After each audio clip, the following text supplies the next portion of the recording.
everybody. So my name is Christy Lizette. I am a counselor for Michigan Rehabilitation Services. I work for the Oakland District out of the Oak Park office. That's where I'm currently from. And I'm going to give you an overview on transition services through Michigan Rehabilitation Services. If you guys have any questions, please let me know. There's a lot of information I'm going to be going over, so please feel free to stop me and say, wait. Okay. All right. So our mission and vision. So our mission is to develop customized workforce solutions for businesses and individuals with disabilities. So we actually have two components. We work with businesses through our business network division, and they specialize in working with businesses and developing employers. And then through the pre-eds and the VR segment section, we are working specifically with individuals with disabilities. And our vision is to create a diverse and inclusive workforce that unites businesses and individuals with disability towards a common good. So, like I said, this is specifically towards our transition caseload. We do work with adults as well, but this is going to be for our 14 to 26-year-olds, potential clients that are connected to some sort of training. So do they have an individualized education plan, a 504 plan, or there are times where we find that there was a student with a disability who has none of those. Maybe just from not knowing how to get one started, very late diagnosis. So maybe they've always known that they've struggled, but never known why. So they are not required to have either of those official documents through their school in order to open a case with Michigan Rehabilitation Services. To be considered a transition student, you need to be between the ages of 14 and 26. Of course, we are vocational. We're all about employment. So we have to be interested in some sort of work or training in order to get to work. And then currently involved or enrolled in a secondary, post-secondary, or any other recognized education program. So that includes your post-high programs, I know the Southline has an adult transition program. There's Jargon, which is a post-high program. Birmingham has a few, so those are also utilized, as well as colleges, universities, community colleges, and vocational tech programs. Interested in competitive integrated employment, we are all about competitive integrated employment. So our students, our clients, we're all about trying to get them as involved as possible in their employment. Making at minimum wage and involved with all aspects of employment. Interested potentially in attaining secondary or post-secondary skills or credentials. So like I said, that includes high schools, post-high, college, trade school, or vocational training or a GED program. So why Michigan Rehabilitation Services? Why even open a case with us? Planning for your future, vocational guidance, support, and services. So what does an MRS counselor do? We provide vocational guidance and counseling. So you have a student who comes to, or a student that comes to us and says, we have no idea what we want to do. We know we want to do something, we know we want to work, but we have no idea what. So we help them figure that out. What are your strengths? What are your skills? What are your abilities? How can we use those to help you find a job? Provides or arranges for pre-ed services. So those are things like pre-employment services, training programs where you learn maybe about soft skills, maybe you learn about what it is to be involved in employment. We have programs about social media safety, healthy relationships, how to understand professional boundaries, develop a seamless transition plan. What happens after high school? When you leave high school, all of those supports are gone. All of those supports that the school is providing, those are gone. So what is that next step going to look like, and how do we get there? Provides vocational rehabilitation services. This can include things like assistive technology training, workplace assessments, community-based assessments, skill-based training. We also assist with job placement, training, meeting with students, parents, and teachers. I often, as do many counselors, attend IEP meetings to help discuss that transition plan and implement it. Meeting with the teachers, what is this, if there's an issue, or even if the student's doing really well, what are they doing really well, and how can we capitalize on that? How can we use that skill in that next step? Be a partner in transition planning. Like I said, that seamless transition after high school, what's that next step going to be? let's have a plan in place in the spring so we know what's going to happen in the fall. So we're ready for that next phase. Participate in IEPs, and of course, assist students in planning for the future. All right, step one. So this is your prior to application case. This is what we call like the pre-ETS case. So these are more generalized services. These are things where the student's going to be participating maybe in group activities. Things are going to be discussed more at a general level of this is what employment is. These are basic or general employer expectations. So pre-employment transition services may be provided, and this is all done what we call prior to application because they do not have an official case open. Pre-ETS are designed to mean early start and job exploration. They talk about interests. They talk about soft skills. They talk about general things in the labor market. What careers are currently doing really well? What is available to you? And it's usually providing collaboration with education community partners. So a lot of times we see our pre-ETS counselors going into the schools to provide these trainings, or working maybe with some of our CIL partners like Disability Network Eastern Michigan come in and provide that training as well. So step two, vocational rehabilitation services. This is the VR case. So this is when everything gets really individualized. So what is that student's abilities? What is that student's skills? What is that student's interests? And how can we use that information to help that student get into employment and reach their goals? So it's designed as the next step towards a job and career interest by developing an individualized plan. So it's an individualized plan. No two plans will look exactly the same, with supports and services that lead to competitive integrated employment. So how do you open a PTA case? So if your student is generally before their junior year, so freshmen, sophomores, or if they're planning to attend a post-type program, you would want to start with a PTA case. Generally, VR cases would open the junior year or senior year, or the last 2 to 3 years of them attending whatever education program they're in, if they're attending that post-type program. So, 23, 24 years old, if that's the case. So they have to be a student with a disability. You would have to complete a referral or consent form.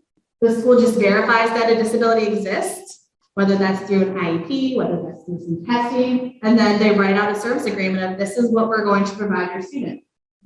And then what they'll do is they'll provide these services for that student. They'll provide career exploration counseling, work-based learning experiences, counseling and post-secondary education programs, workplace readiness training, and self-advocacy training. And then the goal, of course, is for that pre-ETS case to become a VR case, that they would move from pre-ETS into a VR case type. And that's when we would complete our paperwork, create our individualized plan, and then our employment goal. So what are pre-employment services? That's a very general term for what is provided. So job exploration counseling. To provide a variety of opportunities for them to learn about different jobs in their fields or in their interests that are available to them. Different jobs that have an interest for them. So they learn about the skills involved, the training involved, the salary involved, so that they can have an idea of whether or not that's something they're interested in. Work-based learning experience. This can include in-school or after-school. In Oakland County, we have a very popular program called the Summer Work-Based Learning Experience. This is done every summer. It is a 6-week paid work experience for students that are 16 and over. They are able to work in the community with supports. We actually had, for me, in my caseload, 3 of my students that were involved in that actually ended up getting permanent placement. They actually ended up getting a full-time job off that experience. So it was really exciting. I was pretty deep. So that's a way for them to learn what it's like. And I always tell my clients who they are maybe able to do more, they're planning to go to college, they're planning to get a lot more skills, that these opportunities for work-based learning, this is your chance to learn about work at a time where if you have to work out some things because maybe you're not used to having someone correct something or you're not used to being around customers, this job ends after 6 weeks. there's no downside to this. You get to learn some skills, and after 6 weeks, you're just done and you get to leave. And you have supports. There's a job coach there to support you if you're struggling or if you're having any issues. Counseling on opportunities for post-secondary education programs. We have a lot of students that want to go to college and they want some sort of training or skill set after they graduate.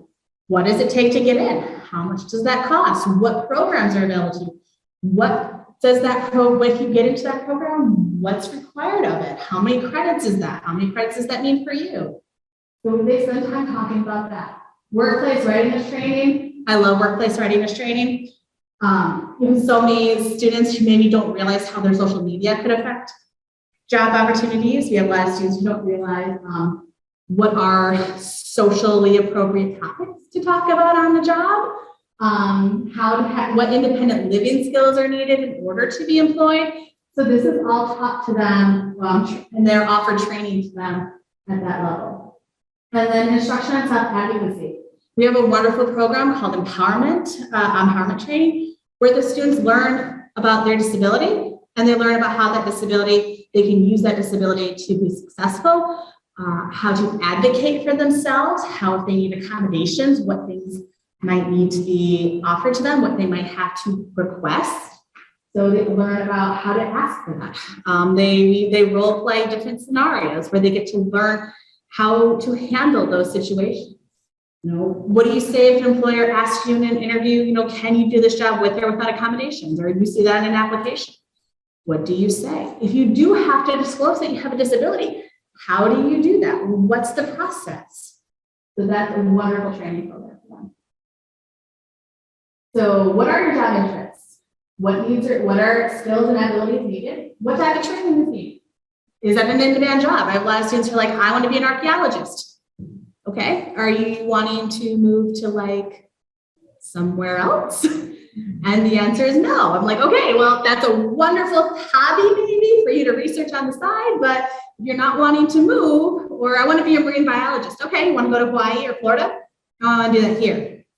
Okay, that's going to be tough. So is the job you want to do available? If not, where is it available? And if it is available there, are you okay with leaving and moving there? So those are all things that are discussed. I love, like I talked about the summer work-based learning experience. I love that program. I was so excited to be a part of the very first summer that we did it. We find volunteering, informational interviews, and job shadows. I love those as well. I have a number of students that go to job shadowing and informational interviews because they have an idealized version potentially of what a job is. I think I had a student who wanted to be a baker. And we spent months talking about baking. We looked at training programs. I said, okay, before we do this anymore, let's have you go be a baker. Let's have you go on site, see what it's like. So we got her one, I think it was at a Meijer. Got back, she came back and she said she hated it. She's like, it was the worst experience of my life. It was hot, it was sticky, there's sugar everywhere. It was the worst thing ever. I was like, okay, well, what did you, she's like, well, when I'm at home, there's air conditioning, I get to do things. I'm like, okay, so baking is not the thing. So those job shadows and informational interviews are so important. I've had ones in welding before. We've done them in, I've had an electrician do before. We've done automotive. I have one right now that's going to be going on next week at an oil change place for a student that wants to work in that field. So they're just wonderful opportunities for the students to get a real sense of what that job, what that environment is like before they commit to it, before they spend a lot of time and effort committing to education or training. So training after high school, we talk about community colleges, universities, Michigan Career and Technical Institute. If you guys haven't heard of that place, that is a school that is run through the MRS grant. So it is specifically designed for students with disabilities. The programming and the curriculum is specifically designed for students with disabilities so that they are able to use the programs and learn from the vocational programs to the best of their abilities. It's near and dear to my heart. I love it so much. Trade schools, I have set up multiple registered apprenticeships before. On-the-job trainings are awesome. Those are where we actually contact an employer that is interested in hiring the student, but maybe they have some concerns because the students never worked there before or never worked in that field before. What MRS can do is actually pay the employer the wages of that student while they're being trained. And then once they're trained, the employer takes over. So that's an incentive for the employer to hire, because basically they're getting that student to work and it's at no cost to them during this training time. It offers the student a chance to try the job. It offers the employer a chance to try out the student, and the student's getting trained. So it's a really wonderful opportunity. We work with certification programs and of course transition programs. So workplace readiness training, core employability skills, interview skills, resume development, and job seeking skills. Do they have a developed resume? If not, we work with them on developing one. Interviewing skills. In our office, we have somebody who does a monthly pre-interviewing skills class, takes about an hour and a half, where the students log on, and it doesn't just have to be students, it's more students. The students log on and they learn common interview mistakes, common interview questions. We role play those questions. What would be good answers? What are appropriate versus inappropriate attire, appropriate versus inappropriate hairdos? How to handle difficult questions. If you've never worked before, how do you answer those questions? Or can you talk about school instead? So that's a really wonderful one. Social and interpersonal skills. How to communicate. What are communication skills? How to use them? Teamwork, decision making, independent living skills, time management. We talk a lot about transportation. Oakland, some parts of Oakland County have wonderful mass transit, and then you hit the line where that transit ends. So how do you use transportation? If you don't have public transportation in your area, how are you going to get around to your jobs? What opportunities are available to you? So that's a big part of it. And then we have a program called Smart Money, where the students learn about paychecks, taxes, budgeting skills. So that's all part of that program. Self-advocacy, so speaking up for yourself, staying informed, knowing your rights, where is their support, how to solve problems, self-determination, asking for help. That's all taught to them in our empowerment training and in our self-advocacy training, so that they can know once they're on the job or even before they get on the job, because this also works in the community. If they're in a community situation where they need help, what do you do?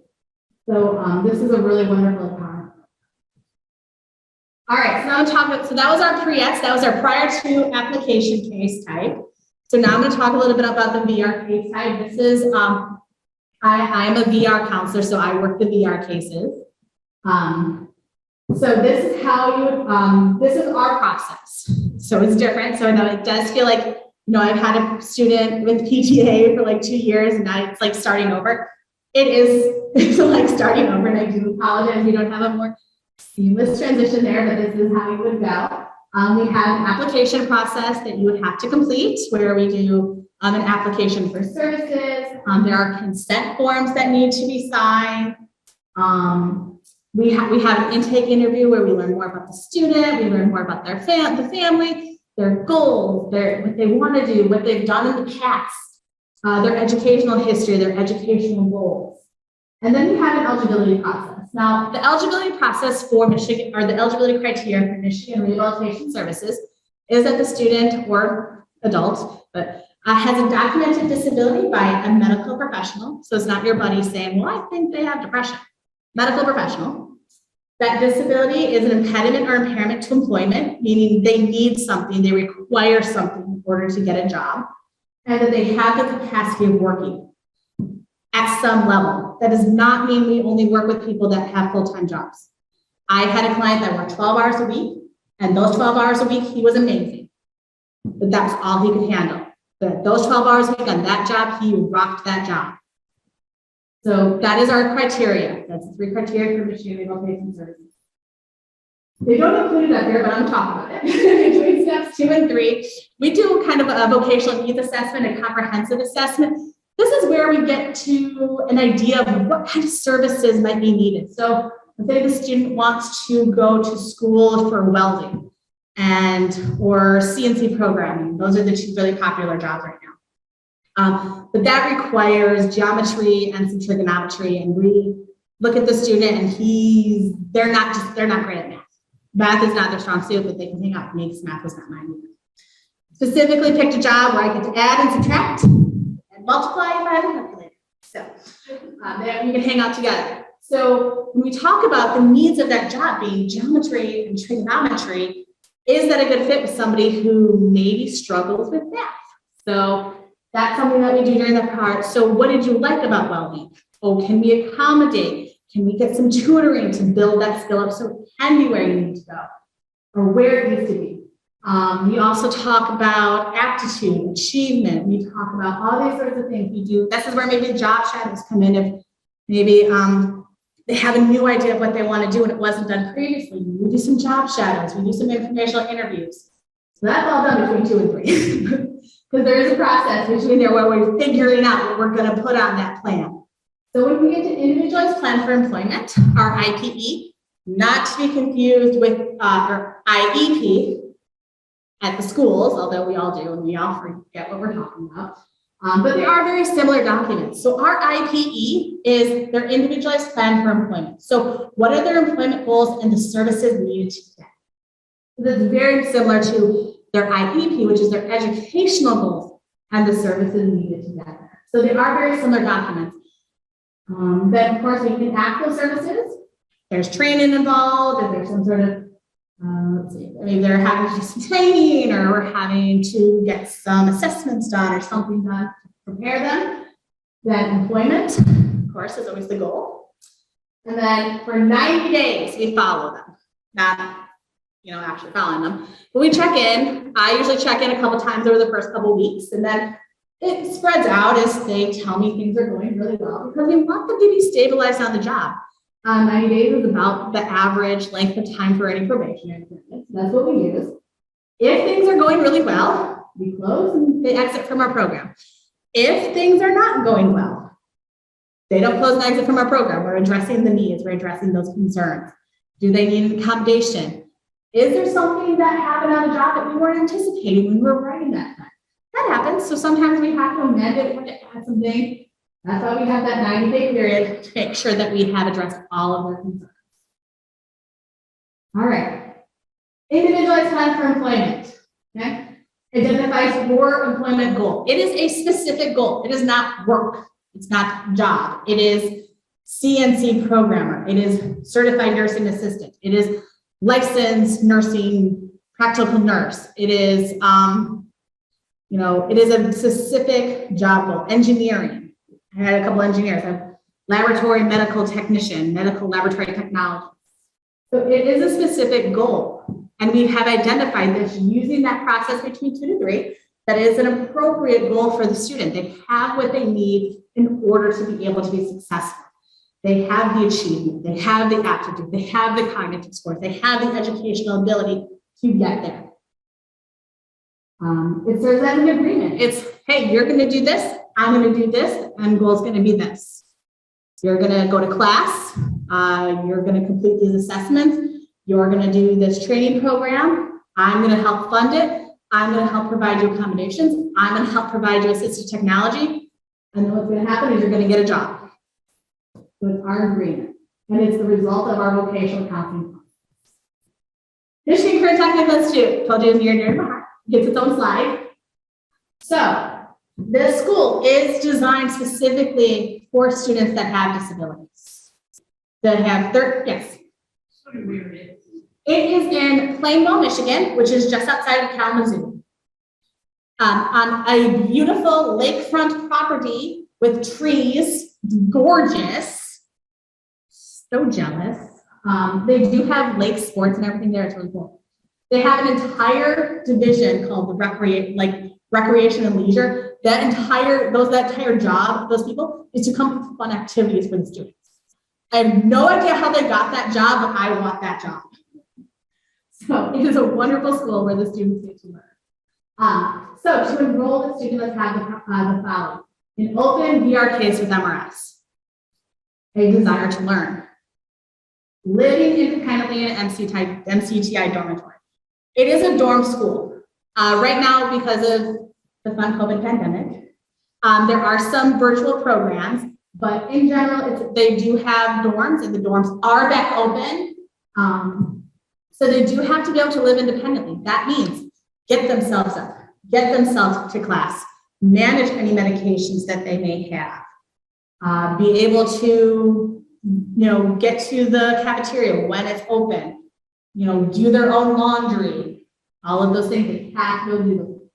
Not be harmful to self or others. They'll benefit from the participation in pre-vocational and vocational programs.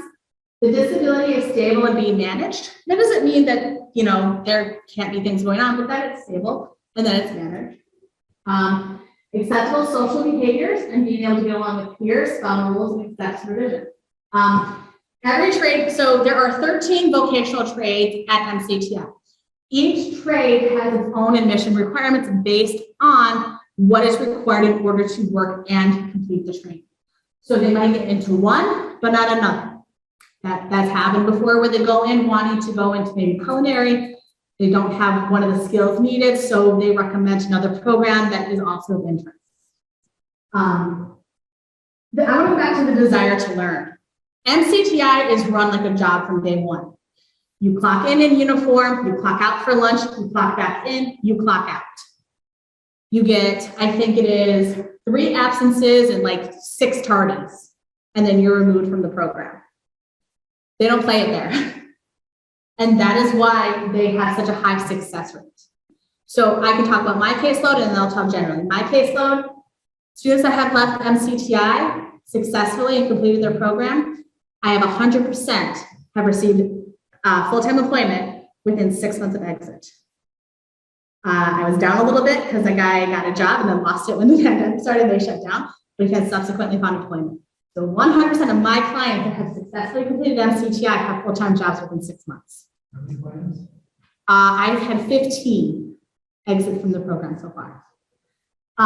Overall, they have about an 85% completion rate. So 85% of the students that get into the program complete it. And then depending on trade, it's about a 90 to 95% placement rate.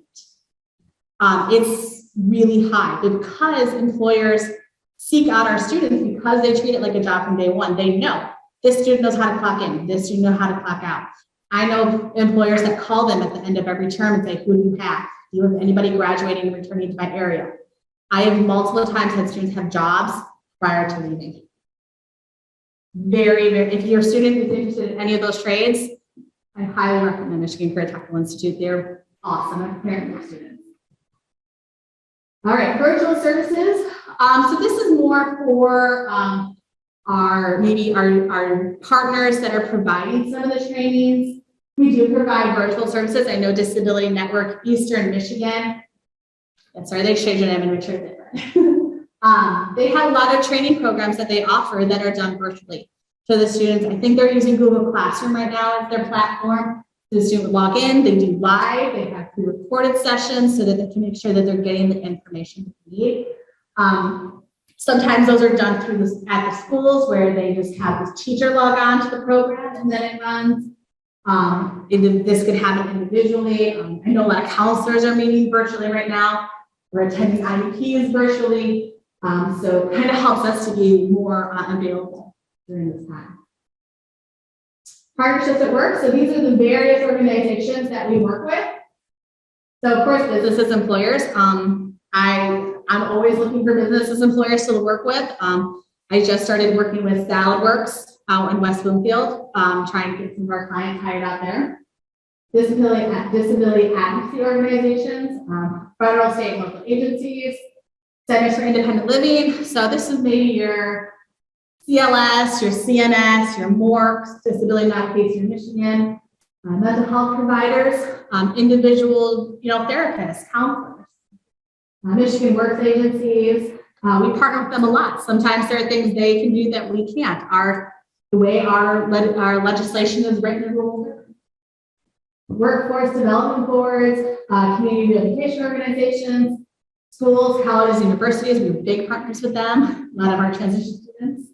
Small Business Administration. We have a group and our offices that focus on small business. So we have people that come in wanting to start a small business, and there's a process that they can and then of course veterans organizations. So these are the schools at the Oak Park office. Berkeley, Birmingham, Bradford Academy, Clarenceville, Clawson, Farmington, Ferndale, Duxton, Hazel Park, Lanphier, Madison Heights, I always say this wrong, New Eden, I always say it wrong, Oak Park, Royal Oak, Southfield, Southline, and then Wall Lake. If you live in Oakland County and your student attends school in Oakland County and you don't see your school up there, please call us and let us know. Because we want to work with everybody that wants to work with us. So let us know that you don't see your school up there.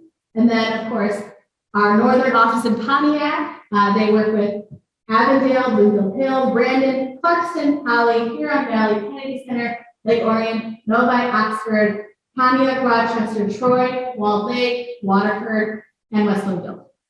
Once again, if you live in Oakland County and you don't see your school there, please let us know. Because we would, if you want your student to work with us, we want to work with them.